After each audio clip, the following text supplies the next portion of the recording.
या नैसर्गिक साधन संपत्तीवर मालकी असणारा समाज, जसं आमच्या कैलासने सांगितलं की आमच्या नगर तालुक्यामध्ये चिंचोली पाटील गावात एक नंदाताई होती.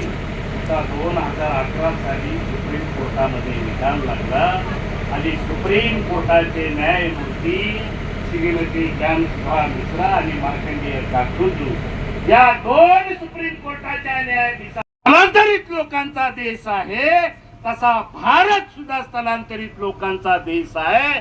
या भारताचा मूळ मालक तो आदिवासी आहे. मी नाही म्हणा सुप्रीम कोर्ट म्हणतोय, हे कैलासनं सांगितलेलं ते